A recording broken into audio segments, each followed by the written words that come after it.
y por eso los estamos manejando como una categoría aparte, ¿sí? O sea, yo puedo tener un glicosfingolípido que sea un glicerofosfolípido que sea un esfingolípido. Puedo tener un fosfolípido que sea un glicerofosfolípido que sea un esfingolípido. ¿Sí se entiende? ¿No? Cuando veamos el esquema tal vez lo entienden mejor. Lo que necesito que sepan es que las clasificaciones son estas. Y que dentro de estas yo puedo tener fosfolípidos o glucolípidos, ¿sí? Dentro de cada una de ellas. Si es un glicerofosfolípido y tiene un fosfato, va a ser un fosfolípido glicerofosfolípido. Si es un esfingolípido y tiene un fosfato, va a ser un fosfoesfingolípido. ¿Sí se entiende? Lo que necesito que vayan es como agudizando el oído, porque todo suena casi igual, ¿sí? Pero ¿sí escuchan las diferencias? ¿Sí? ¿No? No. Más o menos. Va. Esta solo es la introducción, poco a poco se les va quedando, ¿sí? Entonces, y esto se los voy a repetir otra vez. Entonces, y aparte tenemos los isoprenos, que son los isoprenoides, que son uniones repetitivas de isopreno. Esos también los vamos a ver. Si se fijan, se salen de esa clasificación. Entonces, aquí hay un esquema. Este esquema es de Leninger. Hay otro esquema que es de Horton. Quiere decir que esta clase es como un remix de los dos capítulos, ¿sí? Entonces, al final tienen que leer el de Horton por lo menos, ¿sí? Pero les digo por si no encuentran las imágenes que sepan que son de otras clases, de otros capítulos. Esta es la base para poder ir entendiendo. Entonces, como les dije, lo que necesito es que vayan agudizando el oído. Lo que tenemos acá es un triglicérido. Dijimos que todos eran derivados de ácidos grasos. Quiere decir que un triglicérido tiene ácidos grasos y algo más, ¿sí? Este algo más es un glicerol. ¿El glicerol qué es? Un alcohol. Un alcohol derivado de gliceraldehído, ¿sí? ¿Se recuerdan? Era un azúcar alcohol. Luego tenemos acá fosfolípidos. Los fosfolípidos pueden ser glicerofosfolípidos o esfingolípidos. Los glicerofosfolípidos tienen un glicerol y ácidos grasos. La diferencia entre este y este es que este tiene fosfato y este no. ¿Sí lo ven? Entonces este es un glicerofosfolípido que tiene fosfato, por eso es un fosfolípido también. Luego acá tenemos un esfingolípido que ya no tiene glicerol, sino que tiene una esfingosina. Una esfingosina y un ácido graso y tiene un grupo fosfato y por eso también es un fosfolípido, ¿sí? Luego yo veo acá que tengo esfingolípido, pero este también era esfingolípido. La diferencia entre este y este es que este tiene carbohidrato y este tenía fosfato. Quiere decir que los esfingolípidos pueden ser fosfolípidos o pueden ser glicoesfingolípidos. ¿Ahora sí se entiende un poco más? ¿Sí? Los glicolípidos entonces pueden ser esfingolípidos o galactolípidos, sulfolípidos, glucolípidos, hay un montón, ¿sí? Acá vamos a ver las categorías, pero lo que me interesa que sepan es que van variando los componentes que tengan, que tienen, a que están unidos.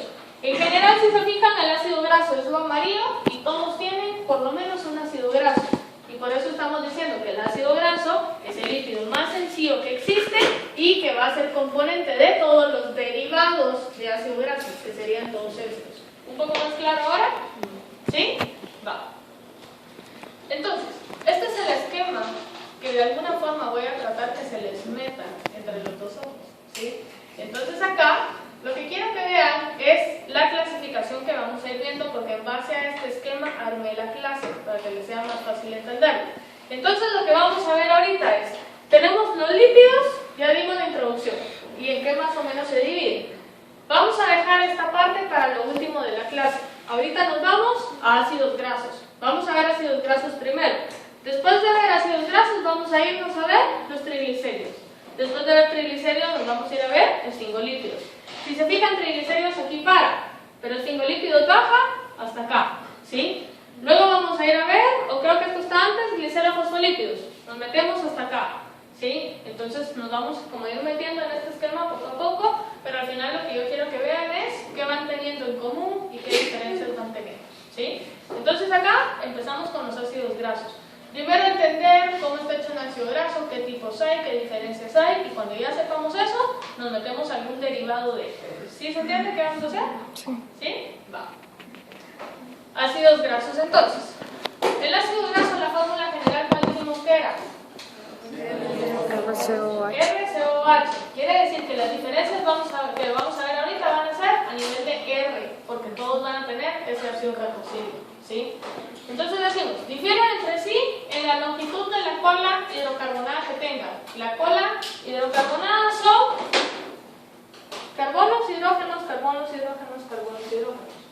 ¿Polar o no polar? No polar. No polar, ¿sí? La pregunta es, ¿puede o no puede formar puentes de hidrógeno esto? No, ¿por qué? Porque No tiene un átomo electronegativo, por lo tanto no forma puentes de hidrógeno a pesar de que esté lleno de hidrógenos, y por eso es apolar, ¿sí? Porque al final la polaridad se elimina entre sí. Hay longitudes que van de 12 a 20 para que puedan ser apolares. Quiere decir que algunos ácidos grasos que tienen menos de 12 carbonos son relativamente polares, ¿sí? Para que puedan ser apolares tienen que tener una cola carbonada muy larga. Media es de 12 y muy larga es de 18 más o menos para arriba, ¿sí? Entonces por ahí está una clasificación. Están ionizados el grupo carboxilo a pH fisiológico. ¿Por qué? Porque el ácido carboxílico está a un pH por arriba de su pKa. Y ustedes ya saben que por arriba del pKa prevalece la forma iónica desprotonada, ¿sí? Quiere decir que ese ácido carboxílico siempre va a estar con una carga negativa a pH fisiológico. ¿Se entiende eso?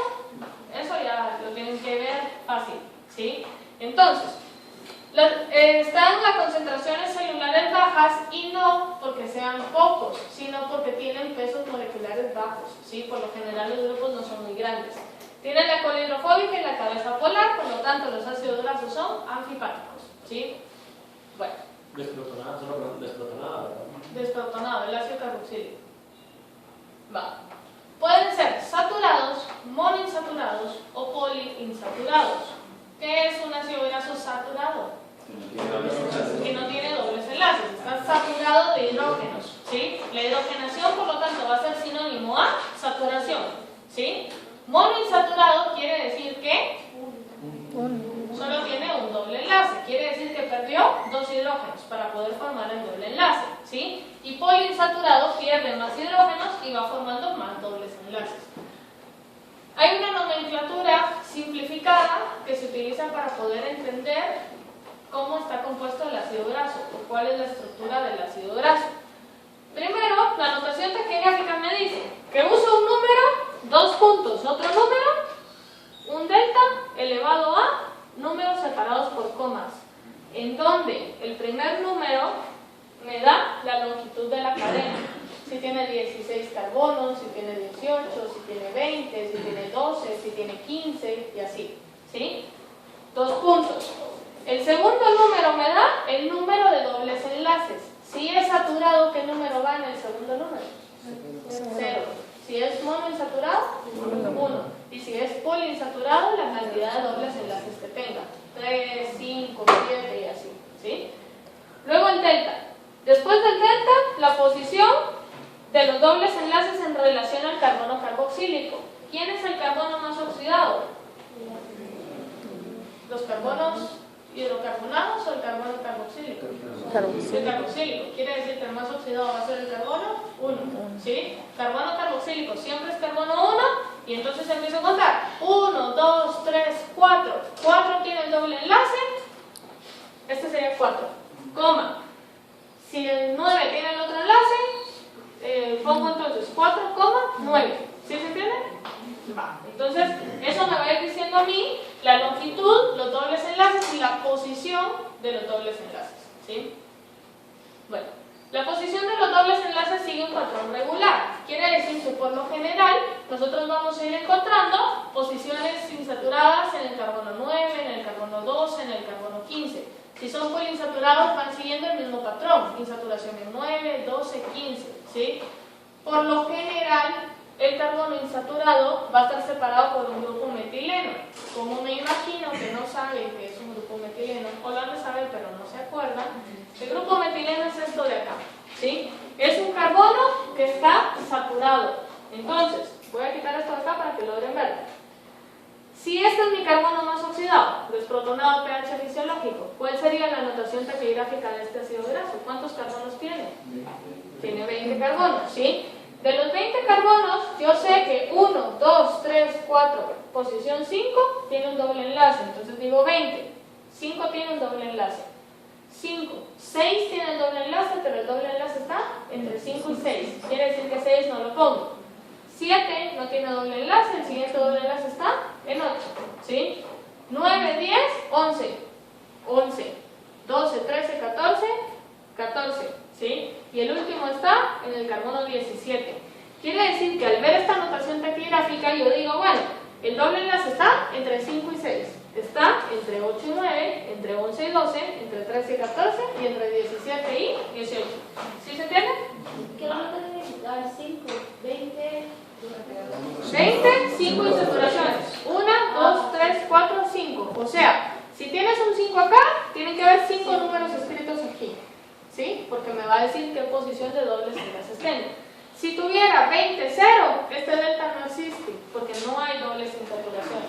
¿Sí? Entonces acá, lo que quiero que vean es que en la naturaleza todos los dobles enlaces existen en configuración cis. Y por eso no sé si han escuchado la propaganda de muchas comidas que dicen no contienen grasas trans. ¿Lo han visto? Vamos a hablar de las grasas trans en un ratito. Pero lo que quiero que sepan es que de forma natural es la configuración cis la que debe estar presente en la naturaleza. Va. Regresemos a la parte del grupo metileno. La parte del grupo metileno me dice a mí que tengo un carbono saturado entre dos insaturaciones. Carbono insaturado, insaturado, saturado. Insaturado, insaturado, saturado. Insaturado, insaturado, saturado. ¿Se dan cuenta que es un patrón? ¿Sí? Este carbono es el grupo metileno. Por eso decimos, cada insaturación está separada por un grupo metileno. ¿Sí? Quiere decir que todas van para abajo, o todas las insaturaciones van para arriba, pero van hacia el mismo lado porque son cis. Pueden haber dobles enlaces continuos. Pero ya sería acá. No podría, porque en este caso un doble enlace continuo cambiaría cabal la configuración a una posición trans. Y si se fija, en este, ustedes estarían perdiendo por completo los hidrógenos. ¿Sí? O sea, este carbono le quedaría demasiado insaturado. ¿Sí? Entonces no se puede. O sea, no de forma natural. ¿Sí? Entonces, por eso les digo, no hay dobles enlaces continuos porque siempre tienen que estar separados por un metileno. Y de hecho, es la forma en la que las enzimas pueden ir introduciendo la insaturación. Eso lo vamos a ver probablemente el segundo semestre, cuando ya veamos síntesis de esto. O sea, cómo la célula sintetiza su ácido graso. ¿Sí? Cuando veamos la síntesis vamos a ver que la enzima necesita apoyarse de un carbono saturado para meter la insaturación. ¿Sí? Entonces, bueno, este es el ácido eicopentanoico, que es el ácido EPA. ¿Se recuerdan? No me acuerdo si les dije a ustedes que vamos a hacer una semana de revisiones de literatura. ¿Sí? Vamos a hacer una de carbohidratos, una de proteínas, una de ácidos nucleicos y una de lípidos. En la de lípidos vamos a hablar del DHA, vamos a hablar del EPA, de ácidos grasos esenciales. ¿Han escuchado algún anuncio? Creo que en el Sony ya no lo pasaban hace rato, que decía, doctor, ¿cómo sé si mi hijo está tomando toda la leche que necesita o algo así? Nunca lo vieron. Y decía, era un anuncio de leche, y decía, esta es la leche que tiene DHA, que esto es 6 veces lo que una leche normal debe tener o algo así, y le hacen propaganda al ácido. Ese ácido, ese DHA, es un líquido que sirve como ácido graso esencial. Vamos a ver para qué sirve. ¿Sí? Entonces, solo por si me dan un poquito de tele que se hagan la idea. Va. Entonces, aparte, esa es la nomenclatura normal, esta parte de acá. ¿Sí? Aparte, han escuchado anuncios, por ejemplo, de mayonesa, es decir, contiene omega 3 o bajo en ácidos grasos omega 6. ¿Han escuchado esa parte? Sí. La nomenclatura omega es una nomenclatura más fácil de poder explicar. No me habla de un ácido graso en particular, sino me habla de una familia de ácidos grasos. Y eso es porque el ácido graso va creciendo hacia acá. ¿Sí? Quiere decir que si este tiene 20 y yo le quiero poner 22, ahora le quito el ácido carboxílico, le pego 2 más con un ácido carboxílico. ¿Sí se entiende? Se va este ácido carboxílico y me quedaron 2 más acá. Quiere decir que ahora todos se corren 2 números. Pero si yo tenía un doble enlace al final, ese doble enlace sigue estando ahí, porque la cadena está creciendo hacia allá, aunque cambien los números. ¿Se entiende eso? ¿Y por qué se le une al ácido carboxílico y no al último carbono. Es la forma en la que las enzimas trabajan. Esto ahorita quiero que lo entiendan como que así se da, ¿sí? Y cuando veamos ya la forma en la que se sintetiza el ácido graso, vamos a ver que la enzima necesita de un ácido carboxílico para poderlo cortar y pegar el otro, ¿sí? Que son grupos que entran, que salen, y ya cómo van actuando las enzimas. Pero eso lo vamos a ver cuando veamos lipogénesis, que es parte del segundo semestre. Pero les digo, ahorita para poder entender esta parte de omega y poder entender cómo se van degradando algunos ácidos grasos o cómo funcionan algunas desaturasas, que es parte de lo de la revisión de artículo que vamos a hacer, necesito que entiendan que el ácido graso crece hacia allá, ¿sí? Pero el ácido carboxílico siempre va quedando allá, quiere decir que los carbonos nuevos van a ser 1 y 2, y el que antes era 1 ahora es 3, ¿sí? Cuando se le va a agregar siempre se va a mantener el mismo patrón. Se mantiene exactamente igual, o sea, usted va a venir y le va a agregar los carbonos acá. Quiere decir que de acá para allá no está cambiando nada más que el número, ¿sí? El número que nosotros usamos para contar. ¿Ah? Pero para allá se van a agregar, digamos, igual la misma separación con grupos metilenos y dobles enlaces, o se pueden agregar solo grupos metilenos. Va a agregar solo grupos metilenos y después los va a insaturar, ¿sí? Y aquí eso es algo importante. Hay enzimas que se conocen como desaturasas. Las enzimas desaturasas son las que introducen insaturaciones, pero solo las pueden introducir en carbonos saturados, ¿sí?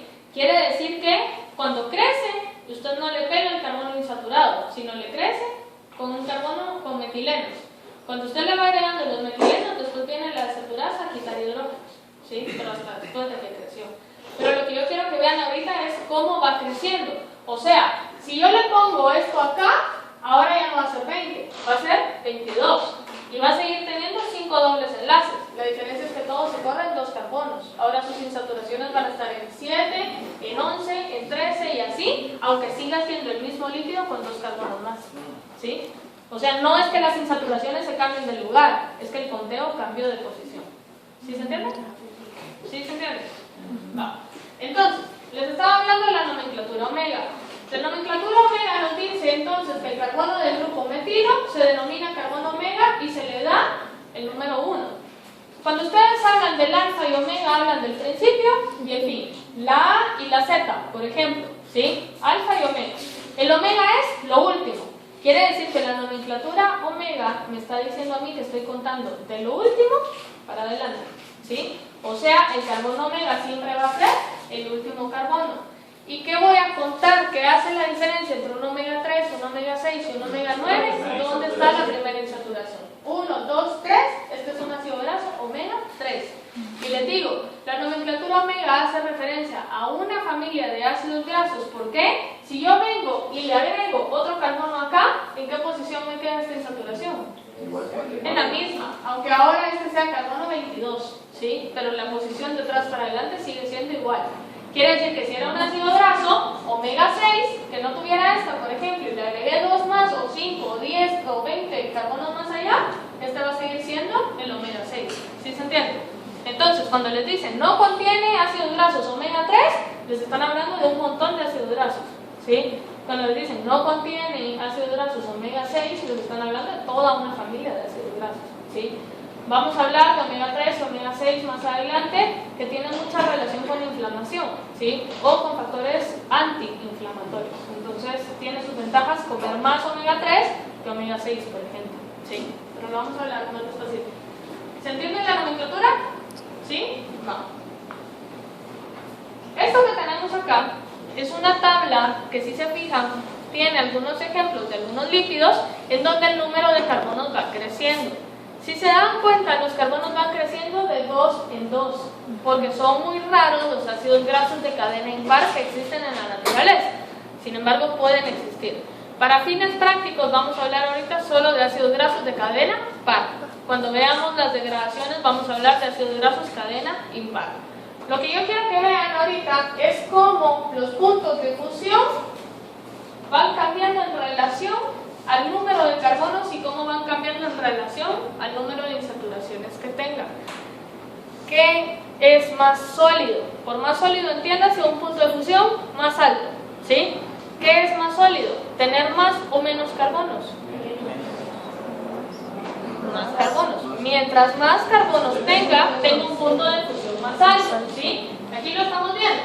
12 carbonos, 24 carbonos. Vean el punto de fusión con 24 carbonos, veanlo con 12, ¿sí? Quiere decir que está haciendo un punto de fusión de diferencia casi de 40 grados centígrados distintos, solo con tener 12 carbonos más. ¿Sí se entiende? Sí. Va. Todos son saturados o insaturados. Saturados. Va. Ahora tengo yo acá un monoinsaturado de 16 carbonos. Comparemos 16,0 con 16,1. Si se fijan, 16,0 tiene un punto de fusión de 63. Vean el de 16,1. Una sola insaturación, ¿qué hizo con el punto de fusión? Lo bajó. O sea, de ver una grasa en estado sólido a ver una grasa en estado líquido, ¿sí? Esto hace la diferencia entre ácidos grasos insaturados y ácidos grasos saturados. Si piensan en un ácido graso saturado, piensen en manteca de coche, por ejemplo, ¿sí? Que es una masa blanca, ¿sí? Porque es grasa animal, es grasa saturada. Ahora piensen, por ejemplo, en un aceite de oliva.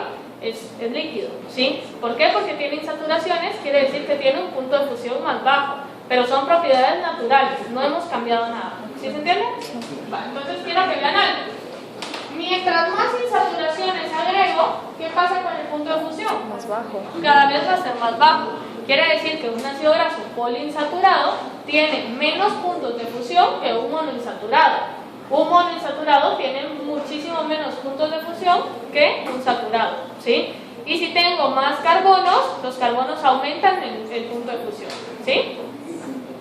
¿Vamos bien acá? Sí. ¿Sí se entiende? Sí. Entonces, lo que yo quiero que vean es por qué cambia el punto de fusión. ¿Por qué creen que cambia? ¿Por qué? Con los carbonos. ¿Qué tienen los carbonos? Porque la molécula es más compacta. ¿Y cuáles? En los puntos de fusión baja. De los Al saturados. revés, en De los los puntos de fusión saturados. altos, la es más compacta. ¿Por qué es más compacta? ¿Por qué puede compactarse?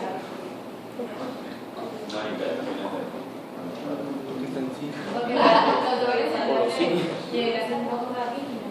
Porque no puede girar. Porque no gira, ¿sí? Porque no, al contrario, el doble enlace lo hace rígido, pero separa los carbonos, ¿sí? Lo que quiero que vean es cómo tienen que ir contestando su examen. O sea, yo les hago una pregunta, pero la respuesta va el cómo, por qué, pero y así y asá, ¿sí? O sea, bien completo. Entonces acá, lo que quiero que vean es el mismo líquido, la diferencia es que acá tengo un doble enlace. ¿En qué configuración? Sí. Quiere decir que si yo vengo y le pego otro líquido igual a la para acá, yo puedo ordenarlo aquí, ¿sí o no? Pero si yo vengo y le pego un líquido de estos aquí a la par, no se puede ordenar. Vean, queda un gran espacio entre los dos. Quiere decir que hay menor estabilidad entre moléculas, hay menor contacto, hay mayor movimiento y por lo tanto el punto de fusión baja porque están más desordenadas. ¿Sí se entiende? ¿Sí? Quiere decir que si ustedes ponen, por ejemplo, vean estos dos, mientras más separados estén, más movimiento va a haber, menor punto de fusión habrá. ¿Sí? ¿Qué pasaría con un doble enlace trans? Un doble enlace trans tiene alto o bajo punto de fusión. Alto. Alto, porque se puede ordenar, ¿sí? Un doble enlace de posición trans se puede ordenar con un saturado, ¿verdadero o falso? Con un saturado, verdadero, porque el trans se va a poder pegar acá, porque va a seguir este mismo patrón. ¿Sí se entiende? ¿Sí? Y por eso es que las grasas trans son vistas como grasas malas. Pero no es que sean malas, sino son malas porque se comportan como un ácido graso saturado. O sea, una grasa trans es tan mala como un ácido graso saturado, ¿sí? ¿Cuál es el problema de que puedan ordenarse? El problema de que puedan ordenarse es que no solo se ordenan en los adipocitos, sino que se van ordenando, por ejemplo, en paredes de arterias, por ejemplo, en la aorta y así, ¿sí? Entonces, en vasos sanguíneos principales, y eso lo que empieza a hacer es a crecer y a generar bloqueos. Y eso entonces puede resultar en patologías como la aterosclerosis, que puede desencadenar un infarto agudo del miocardio. ¿Sí se entiende? ¿Sí? Va. Entonces aquí básicamente está. Si se fijan, ácidos grasos saturados, todos ordenaditos. Si yo tuviera uno en posición trans, se pudiera ordenar como que fuera saturado acá. No importa la longitud de la cadena porque todos se pueden ir pegando. ¿Sí? ¿Qué es lo que pasa acá? Vean, solo tienen un doble enlace y de todos modos no se pueden ordenar bien. ¿Sí? Van quedando como cruzaditos y eso lo que hace es disminuir puntos de fusión, que haya mayor movimiento, que puedan empaquetarse de una forma un poco más desordenada. Las propiedades físicas vienen determinadas por la longitud y el grado de insaturación que tenga la cadena hidrocarburar. Pero una pregunta, si todas fueran, sí, o sea, si todas fueran cis y no hubieran lineales, ¿sí se podrían ordenar? Si fueran cis y fuera exactamente el mismo líquido, sí. ¿Sí? Pero igual el ordenamiento no sería aquí, sino sería aquí. Y al momento en que usted quisiera, por ejemplo, formar un adipocito o formar una grasa, una gota de grasa, por ejemplo, ese ordenamiento así cruzado no le queda. Tienen que ponerlo acá, entonces hay menor movimiento. ¿Sí? Y además no todo el ácido graso que usted consume va a ser exactamente el mismo. Algunos van a tener el doble enlace en posición 5, otros en posición 9, otros en posición 12, y eso ya le va generando más desorden todavía. ¿Sí? Entonces acá lo que quiero que vean es que hay diferentes ácidos grasos que están presentes en diferentes comidas. ¿Sí? Entonces esto solo es como cultura general. Luego tenemos lo de las grasas trans. La ruptura oxidativa produce aldehídos y ácidos carboxílicos de cadena más corta. Quiere decir que el ácido graso se va oxidando. Cuando el ácido graso se va oxidando, se va volatilizando. ¿Por qué? Porque entonces el ácido graso va haciéndose más pequeño. Acuérdense que decíamos que mientras más pequeño era, más polar. ¿Sí? Entonces, y por eso es que un aceite de oliva extra virgen no le dura la vida eterna. ¿Sí? Si no llega un momento donde el aceite se oxida y si de plano no se lo comieron, lo tendrán que tirar. ¿Sí? ¿Sí lo han visto eso? ¿Han visto cómo va cambiando el color, el aceite y todo si no lo tapan bien? Es el proceso de oxidación. Luego acá decimos, yo puedo venir y si yo le pongo hidrógenos a un carbono insaturado, ¿qué pasa?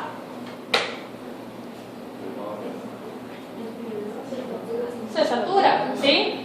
Porque la saturación es la hidrogenación. Si yo tengo entonces un ácido graso insaturado y le pongo hidrógenos, lo estoy saturando. ¿Qué estoy haciendo con el punto de fusión? Aumentándolo.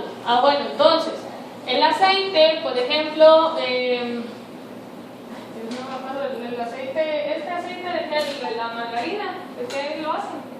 Girasol. De girasol lo hacen, ¿no? De semillas de girasol.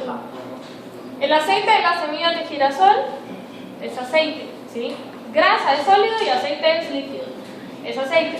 Para poderlo convertir a margarina, yo necesito venir y generar hidrogenaciones, ¿sí? ¿Por qué? Porque de líquido lo estoy pasando a un estado sólido o semisólido, que sería la barrita de margarina.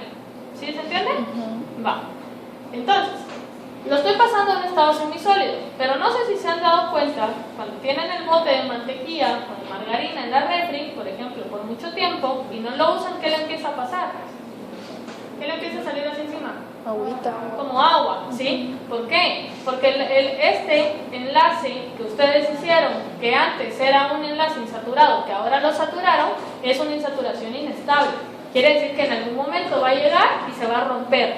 La diferencia es que se rompe y se rompe a trans, ¿sí? Ya no regresa a la forma cis original, libera los hidrógenos porque no es una conformación estable y por lo tanto les queda ahora en posición trans. Sigue estando semisólido, pero ya va siendo más inestable. Y ahora tienen grasas trans que se comportan como grasas saturadas. ¿Por qué? Porque se pueden ir pegando. ¿Sí se entiende? ¿Han visto una mantequilla que dice no puedo creer que no sea mantequilla? ¿Qué es? ¿Cuál es la diferencia entre mantequilla y margarina? Mantequilla es animal y margarina Mantequilla es de origen animal y margarina es de origen vegetal. Quiere decir que la mantequilla, ¿han visto la mantequilla que es así amarilla y que es bien dura y que cuesta un montón partirla?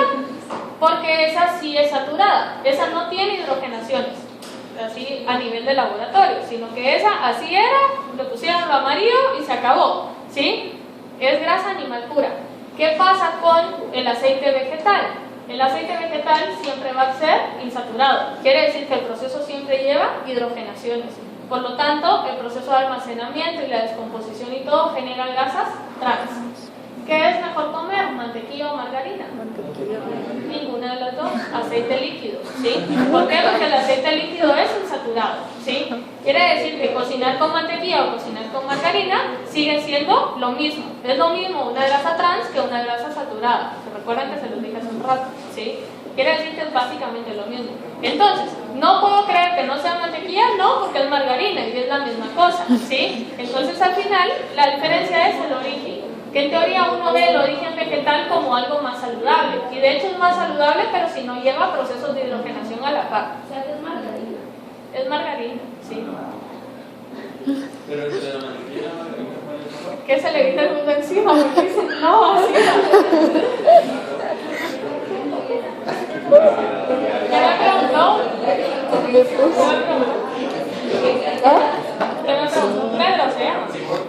Igual la mantequilla, o sea, entre mantequilla y margarina. Ninguna de las dos. O sea, una nutricionista le va a decir nada, ¿sí? Pero si lo ve como en cuanto al origen y las propiedades y así, probablemente la margarina. Ahora si lo ve desde un punto de vista orgánico, la margarina lleva más procesos químicos que la mantequilla. O sea, tal vez desde ese punto de vista la mantequilla sea mejor. Pero ¿con qué es mejor cocinar? Con aceite líquido, ¿sí? A pesar de que la comida tenga más sabor con la mantequilla o la margarina, ¿sí? El huevo se le trae con el aceite. Entonces acá está. La hidrogenación parcial es parcial porque solo es a los puntos que tengan los dobles enlaces. Se da la saturación entonces que pueden terminar en la formación de aceites trans. Lo peor que puede pasar después es que un ácido graso que ya fue utilizado para cocinar sea reutilizado. Entiéndase, papas fritas o comida chatarra, ¿sí? ¿Por qué? Porque al momento en que reutilizan el aceite, ese aceite ya fue oxidado. ¿Por qué? Porque fue sometido a altas temperaturas y todo lo demás. Quiere decir que con lo que cocinan después va a seguir estando líquido y en forma aceitosa, pero ya no son ácidos grasos. No tengo idea de qué será, ¿sí? Entonces, quiere decir que cada vez, mientras más uso le den al aceite, es peor, ¿sí? Bueno. Aquí hay una tabla donde yo quiero que vean aceite de oliva, tenemos acá la mantequilla y tenemos acá grasa animal, ¿sí? Sin modificar. Estos serían los ácidos grasos saturados, ácidos grasos insaturados, y estos serían ácidos grasos de cadena corta que dijimos que eran polares, ¿sí?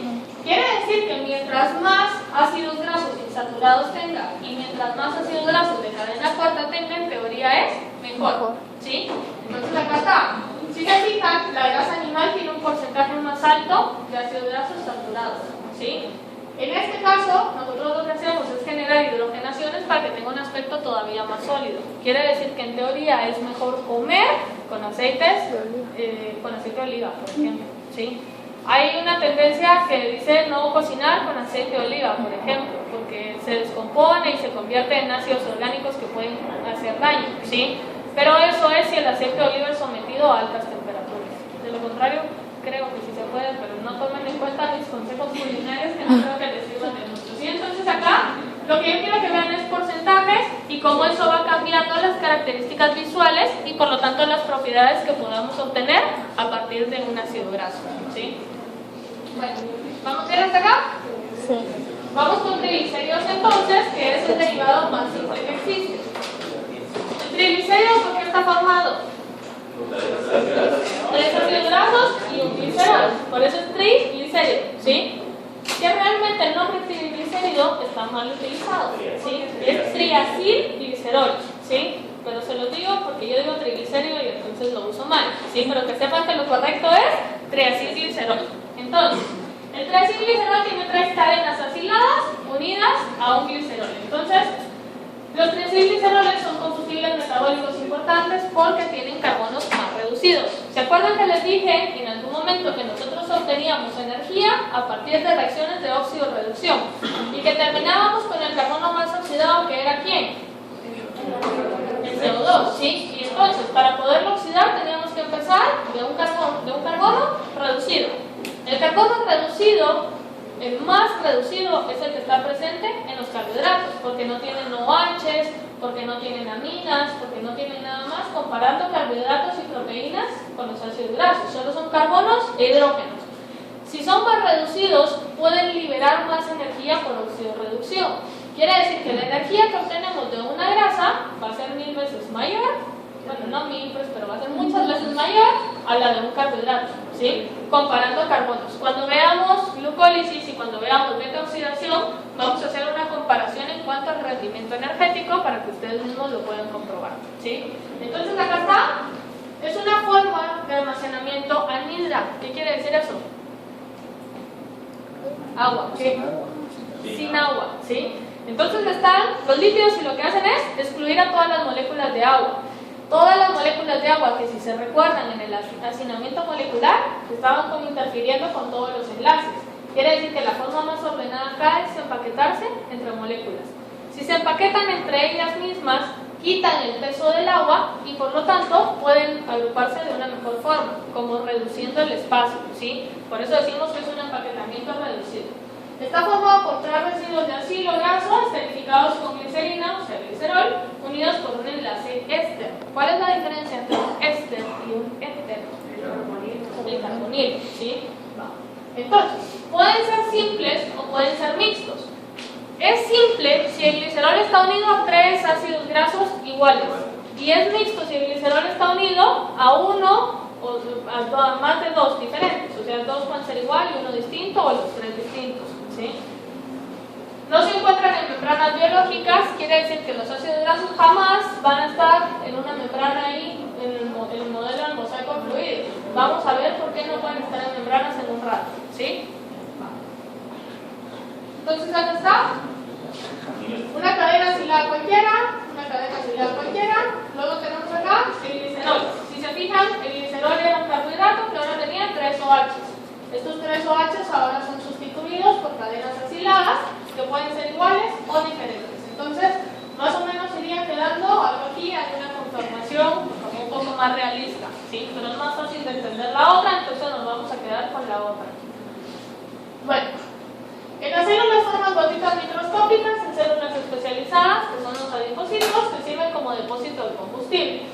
Las lipasas, que son enzimas, catalizan la hidrólisis de los triglicéridos almacenados. O sea, las lipasas van a romper enlaces que se vayan formando para poder ir liberando ese ácido graso de ese glicerol, ¿sí? Las sales biliares son derivados anfipáticos de colesterol y actúan como detergentes. Cuando veamos digestión, vamos a ver cómo actúan directamente las sales biliares. Por el momento me interesa que sepan que si no tuviéramos sales biliares, la grasa de la dieta no pudiera ser reabsorbida, ¿sí? Y por eso algunas personas que les quitan la vesícula biliar tienen que tomar pastillas para poder compensar esa emulsificación que permita la reabsorción de grasa. O las personas que no tienen vesícula biliar no pueden comer con un contenido alto en grasa porque pasarían con diarrea en el baño metidos como una semana, ¿sí? Porque toda la grasa no podría ser reabsorbida.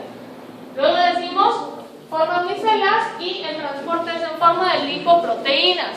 Las lipoproteínas, ya dijimos que eran proteínas con un lípido como grupo prostático, ¿sí?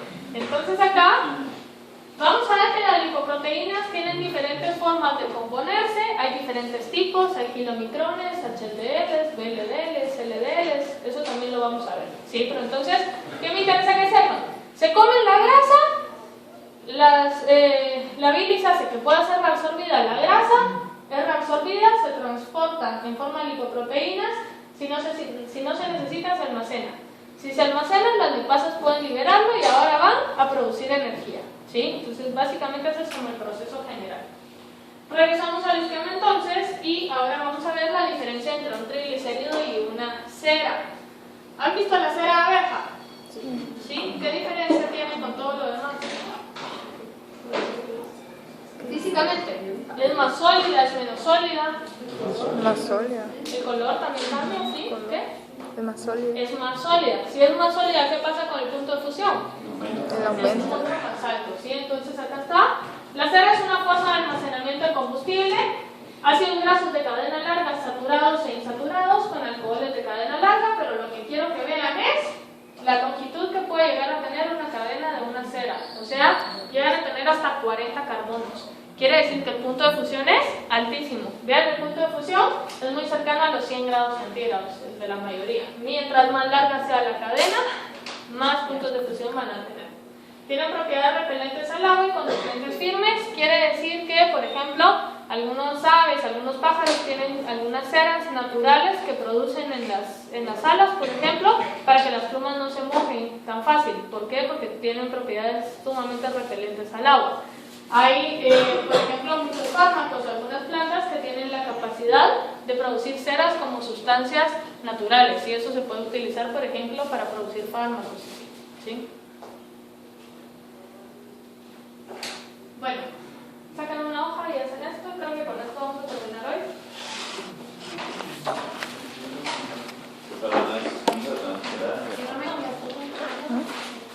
Las dos. Creo que se los pongo acá. Quiero ver, dibujar la estructura, los hidrazos y luego la nomenclatura omega. O sea, aquí usan esta, la notación taquigráfica, números y delta y ¿cómo se llama? ¿Y omega? ¿Omega? No, solo la